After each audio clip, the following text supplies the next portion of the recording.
ഹബീബീസ് welcome back. 90Kക്ക് ഒരു P C ബിൽഡാണ് ഇന്നത്തെ വീഡിയോയിൽ നോക്കുന്നത്. അപ്പോൾ ഈ 90Kക്കിടെ നമുക്ക് രണ്ട് രീതിയിൽ ബിൽഡ് ചെയ്യാം. ഒന്ന് നല്ല പൊളപ്പനായിട്ട് നമുക്ക് 90Kക്ക് പി സി മാത്രം ബിൽഡ് ചെയ്യുകയാണെങ്കിൽ ഹെവി ഐറ്റം ആയിരിക്കും, 4K നല്ല രീതിക്ക് പറപ്പിക്കാൻ പറ്റിയ ഒരു ഐറ്റം ആയിരിക്കും. മറ്റൊരു ഓപ്ഷൻ എന്ന് പറയുന്നത് നമുക്ക് നമ്മളുടെ മോണിറ്റർ, കീബോർഡ്, മൗസ്, ചപ്പ് ചവറെല്ലാം കൂടെയൊക്കെ വാരി പിറക്കിയിട്ടൊക്കെ ബിൽഡ് ചെയ്യുകയാണെന്നുണ്ടെങ്കിൽ പി സിയുടെ കാര്യത്തിൽ കുറച്ചൊക്കെ ഒന്ന് ഒതുക്കി വെക്കേണ്ടി വരും. അപ്പോൾ ഞാൻ എന്തായാലും രണ്ട് രീതിയും പറയാം. ഒന്ന് ഫുൾ കെ പി സി സെറ്റപ്പും പി സി മാത്രമാണ്. അപ്പോൾ ആദ്യം ഈ ഒരു വിലയ്ക്ക് പി സി മാത്രമൊക്കെ പണിഞ്ഞെടുക്കുകയാണെങ്കിൽ നല്ല കിടുക്കാച്ചി ഐറ്റം ആയിരിക്കും. അതെങ്ങനെയാണെന്ന് നോക്കാം.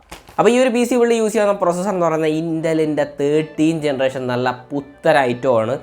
i5-13400F ആണ്. അപ്പോൾ ഇത് പഴയ i5 പോലെ ഒന്നുമല്ല, ഇത് 10 കോർ 16 ത്രെഡ് ആണ്. നമുക്ക് പെർഫോമൻസ് കോഴ്സും എഫിഷ്യൻസി കോറും കൂടെ വരുന്ന ഒരു ഐറ്റമാണ്. പെർഫോമൻസ് കോർ നോക്കുകയാണെന്നുണ്ടെങ്കിൽ 6 ആണ് വരുന്നത്, എഫിഷ്യൻസി കോർ വരുന്നത് 4 എണ്ണമാണ്. അപ്പോൾ ടോട്ടൽ 10 കോർ 16 ത്രെഡിൻ്റെ ഐറ്റമാണ്. നല്ല പൊളപ്പൻ ഐറ്റമാണ്. അതായത് നമ്മളുടെ ഒരു പഴയ i7 20 ജനറേഷനായിട്ട് കമ്പയർ ചെയ്യുകയാണെങ്കിൽ, അല്ലെങ്കിൽ i9 10th ജനറേഷനായിട്ട് കമ്പയർ ചെയ്യുകയാണെങ്കിലും 13th ജനറേഷൻ നല്ല യമണ്ട ഐറ്റം ആയിരിക്കും, യാതൊന്നും പറയാം. അപ്പോൾ ഈ ഒരു പ്രോസസ്സറിനോട് കൂടെ വേണമെങ്കിൽ നമുക്ക് ഡീപ്പ് കൂൾഡ് AK400 എന്ന് പറയുന്ന ഒരു എയർ കൂളർ വേണമെങ്കിൽ ആഡ് ചെയ്യാം. അല്ലെങ്കിൽ നിങ്ങൾക്ക് സ്റ്റോക്ക് കൂളർ മതിയെങ്കിൽ സ്റ്റോക്ക് കൂളർ ഇടാം. ഭാവിയിൽ വേണമെങ്കിൽ അപ്ഗ്രേഡ് ചെയ്താൽ മതി എന്നുള്ള ഓപ്ഷനാണ്. അടുത്ത നമ്മളിവിടെ ചൂസ് ചെയ്യാൻ നമ്മുടെ മദർ ബോർഡ് എന്ന് പറയുന്നത് ഗിഗാബൈറ്റിൻ്റെ B760DS3H AX മദർ ബോർഡാണ്.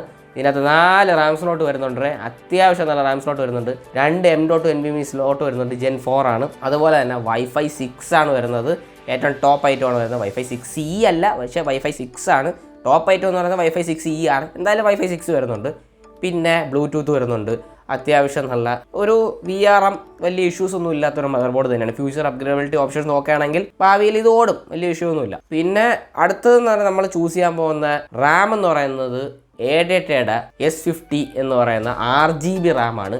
16GB റാമാണ് ഇവിടെ ചൂസ് ചെയ്തിരിക്കുന്നത്. നമുക്ക് ഡുവൽ സ്റ്റിക്ക് ചൂസ് ചെയ്യാം. 16GB 3200 MHz വരുന്ന റാമാണ് ചൂസ് ചെയ്തിരിക്കുന്നത്. ഇത് നമ്മൾ DDR4 ബിൽഡാണ് ചെയ്യുന്നത്, DDR5 അല്ല. പിന്നെ നമ്മൾ അടുത്തത് ഇതിനകത്ത് സ്റ്റോറേജിന് എടുത്തിരിക്കുന്നത് പറയുന്നത് 1TB Gen 4 M.2 NVMe ആണ്. അപ്പോൾ ഇതിൻ്റെ റീഡ് ആൻഡ് റൈറ്റ് സ്പീഡൊക്കെ നോക്കുകയാണെന്നുണ്ടെങ്കിൽ മാരകമായ റീഡ് ആൻഡ് റൈറ്റ് സ്പീഡാണ്. 5000 മുകളിലൊക്കെ റീഡ് ആൻഡ് റൈറ്റ് സ്പീഡ് വരുന്നത്. ക്രൂഷ്യലിൻ്റെ P3 എന്ന് പറയുന്ന ഒരു M.2 NVMe ആണ്. അപ്പോൾ ഈ P3 2 സീരീസ് വരുന്നുണ്ട്. ഒന്ന് Gen 3 വരുന്നുണ്ട്, Gen 4 വരുന്നുണ്ട്. Gen 4 ആണ് ഇവിടെ ചൂസ് ചെയ്തിരിക്കുന്നത്. പിന്നെ പ്രധാനമായിട്ട് ഇതിനകത്ത് വന്നേക്കുന്ന മാറ്റം എന്ന് പറഞ്ഞാൽ നമ്മുടെ ഗ്രാഫിക്സ് കാർഡ് തന്നെയാണ്. അപ്പോൾ ഈ ഒരു ഗ്രാഫിക്സ് കാർഡിന് കോമ്പറ്റേറ്റർ ആയിട്ട് എനിക്ക് വേറെ ഒന്നും തോന്നുന്നില്ല. ഈ വിലയ്ക്ക് ഇത് തന്നെയാണ് മുതൽ. RTX 3060 Ti ആണ് ചൂസ് ചെയ്തിരിക്കുന്നത്. 8GB ഗ്രാഫിക്സ് കാർഡാണ്. ഈ 3060 12ഉം 3060 Ti 8ഉം അല്ലേ നോക്കുമ്പോൾ കുറേ പേർക്ക് സംശയം വരൂടെ. അപ്പോൾ അതല്ലേ കൂടിയത്? അങ്ങനെയല്ല, അത് VRAMൻ്റെ ഒരു ചേഞ്ച് ആണ്. പക്ഷേ കൂടാ കോഴ്സാണ് നമ്മൾ ഗ്രാഫിക്സ് കാർഡ് നോക്കേണ്ടത്. അങ്ങനെ നോക്കുമ്പോൾ TI സീരീസ് വരുന്നതാണ് ടോപ്പ് മോഡൽ. അപ്പോൾ RTX 3060 Ti പകൽ വ്യത്യാസമുണ്ട് 3060 ആയിട്ട് കമ്പയർ ചെയ്യുമ്പോഴത്തേക്കും. അപ്പോൾ ഇവിടെ പവർ സപ്ലൈ നമ്മൾ 650 വാട്ടിൻ്റെ പവർ സപ്ലൈ ആണ് ചൂസ് ചെയ്തിരിക്കുന്നത്. 3060 Tiക്ക് 650ൻ്റെ ആവശ്യമില്ല, എന്നാലും 650 ഇരിക്കട്ടെ. പിന്നെ നമ്മൾ ഒരുപാട് കുത്തി ഞെരുക്കി ടൈറ്റാക്കി വെക്കേണ്ട എന്നാണ് എൻ്റെ ഒരു അഭിപ്രായം. അതുകൊണ്ട് തന്നെ RTX 3060 Tiക്ക് 650 വാട്ടിൻ്റെ പവർ സപ്ലൈ ഇരുന്നോട്ടെ. പിന്നെ ക്യാബിനറ്റാണ് അടുത്തൊരു ഓപ്ഷൻ എന്ന് പറയുന്നത്. ക്യാബിനറ്റ് നിങ്ങൾക്ക് വേണമെങ്കിൽ ഡീപ്പ് കൂൾഡ് മാക്യൂബ് 110 എന്ന് പറഞ്ഞ ക്യാബിനറ്റ് ചൂസ് ചെയ്യാം. അല്ലെങ്കിൽ നിങ്ങൾക്ക് ആൻറ്റി സ്പോർട്സിൻ്റെ ഈ ഒരു ക്യാബിനറ്റ് ചൂസ് ചെയ്യാം. എയർ ഫ്ലോ ഒക്കെ നല്ല അത്യാവശ്യം നല്ല അടിപൊളിയായിട്ട് കിട്ടുന്ന ക്യാബിനറ്റാണ്.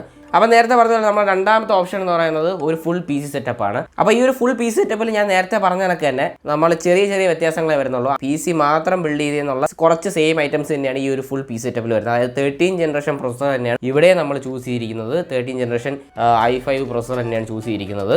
അപ്പോൾ സെയിം സ്പെക്ക് തന്നെയാണ്. പക്ഷേ മദർ ബോർഡ് ഒരു ചെറിയ വ്യത്യാസമുണ്ട്. നമ്മളോട് ചൂസ് ചെയ്യാൻ പോകുന്ന മദർ ബോർഡ് എന്ന് പറയുന്നത് ഗിഗാബൈറ്റിൻ്റെ ഗെയിമിംഗ് AC മദർ ബോർഡാണ്. Wi-Fi 5 ആണ് ഇതിനകത്ത് വരുന്നത്. അതുപോലെ തന്നെ 2 റാം സ്ലോട്ടേ ഉള്ളൂ ഇതിനകത്ത്.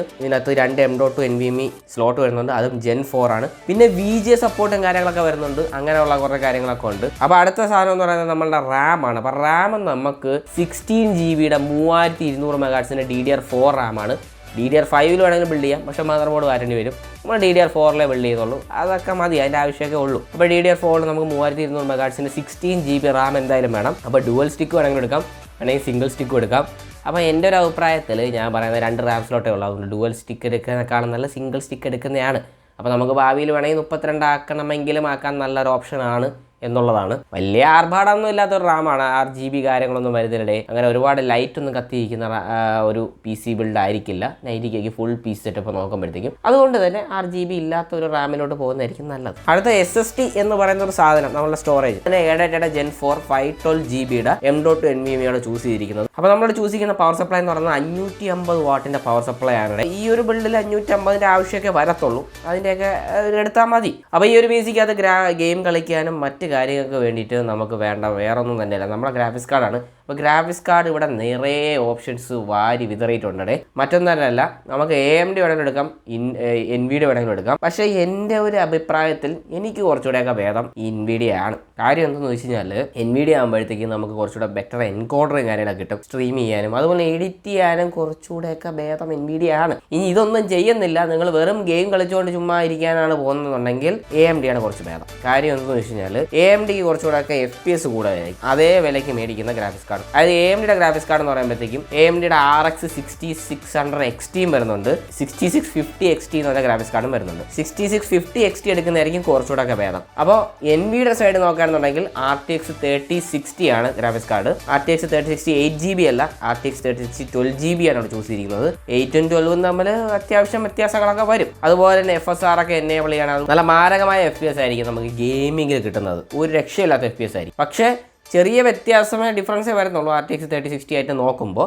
എഡിറ്റിങ്ങും കാര്യങ്ങളൊക്കെ ഉണ്ടെന്നുണ്ടെങ്കിൽ RTX 3060 ഒക്കെ എടുക്കുന്നതായിരിക്കും കുറച്ചുകൂടെ ഭേദം. അതല്ല വെറും ഗെയിമിംഗ് മാത്രമാണെന്നുണ്ടെങ്കിൽ നേരത്തെ പറഞ്ഞ പോലെ തന്നെ ചൂസ് ചെയ്യുക. അപ്പോൾ PC ക്യാബിനെറ്റ് എന്ന് പറയുമ്പോഴത്തേക്കും നമുക്കിവിടെ ആൻറ്റി സ്പോർട്സിൻ്റെ ഒരു പ്രീ ഇൻസ്റ്റാൾ ആയിട്ട് RGB ഫാൻസ് ഒക്കെ ഇട്ട് വരുന്ന നല്ല കിടിലൻ കേസാണ് ഐസ് 300 മെഷ് എന്ന് പറയുന്ന ക്യാബിനറ്റ്. അപ്പോൾ ഇത് അത്യാവശ്യം നല്ല പളവളാന്നൊക്കെ ഇരിക്കുന്ന നല്ല ലുക്കുള്ള ഒരു ക്യാബിനറ്റ് ആണ്. പിന്നെ അടുത്ത് നമ്മൾ മോണിറ്റർ ചൂസ് ചെയ്യുകയാണെന്നുണ്ടെങ്കിൽ 27 ഇഞ്ചിൻ്റെ IPS പാനലിൽ 165 Hz റീഫ്രഷ് ആയിട്ടുള്ള 1080p മോണിറ്ററാണ് എടുത്തിട്ടുള്ളത്. 0.5 millisecond ആണ് ഇതിൻ്റെ റെസ്പോൺസ് റേറ്റ്. അതുപോലെ തന്നെ ഈ ഒരു ഏസറിൻ്റെ മോണിറ്റർ ഗെയിമിംഗ് എഡിറ്റിംഗ് ഒക്കെ നോക്കുകയാണെന്നുണ്ടെങ്കിൽ രണ്ടിൻ്റെ കോംബോ ആയിട്ട് 27 ഇഞ്ചിന് ഇതൊരു മുതൽ സാധനമാണ്. ഈ ഒരു മോണിറ്റർ ഒന്നും നോക്കണ്ട, നല്ല പൊളപ്പനായിട്ടുമാണ് ഈ ഒരു മോണിറ്റർ നിങ്ങൾക്ക് ചൂസ് ചെയ്യാവുന്നതാണ്. പിന്നെ അടുത്തെന്ന് പറയുന്നത് കീബോർഡ് ആൻഡ് മൗസ് ആണ്. ആൻറ്റി സ്പോർട്സിൻ്റെ KM500 എന്ന് പറയുന്ന അത്യാവശ്യം നല്ല കിടുക്കാച്ചി ആയിട്ടുമാണ് ഈ ഒരു ഗെയിമിംഗ് കോംബോ. അപ്പോൾ ഇത് നിങ്ങൾക്ക് ചൂസ് ചെയ്യാം. പിന്നെ കീബോർഡ് മൗസ് എന്നൊക്കെ ഉള്ളത് നിങ്ങളുടെ ഒരു പേഴ്സണൽ ചോയ്സ് ആണ്, നിങ്ങൾ അതിനനുസരിച്ച് എടുക്കുക. പിന്നെ ഗെയിമിംഗ് ഹെഡ്സെറ്റ് അത്യാവശ്യം ഈ ഒരു ബഡ്ജറ്റ് കൊള്ളാവുന്ന ഹെഡ്സെറ്റിൻ്റെ ലിങ്കും കൂടെ ഞാൻ ഡിസ്ക്രിപ്ഷനിൽ കൊടുത്തേക്കാം. അപ്പോൾ ഇതൊക്കെയാണ് ഒരു 90K ഒക്കെ രണ്ട് രീതിയിൽ രണ്ട് ഓപ്ഷനിലൊക്കെ പൊളിച്ചെടുക്കാൻ പറ്റിയ ബഡ്ജറ്റിൽ നമുക്ക് ബിൽഡ് ചെയ്യാൻ പറ്റിയ ഒരു 4K അൾട്ടിമേറ്റ് PC എന്ന് പറയുന്നത്. പിന്നെ വേറെ എന്തെങ്കിലുമൊക്കെ പറയാനുണ്ടോയെന്ന് വെച്ചാൽ വേറെ ഒന്നും പറയാനില്ല, എത്രയൊക്കെ ഉള്ളടേ. അപ്പോൾ എന്തായാലും അടുത്ത വീഡിയോ കാണാൻ ടാറ്റ.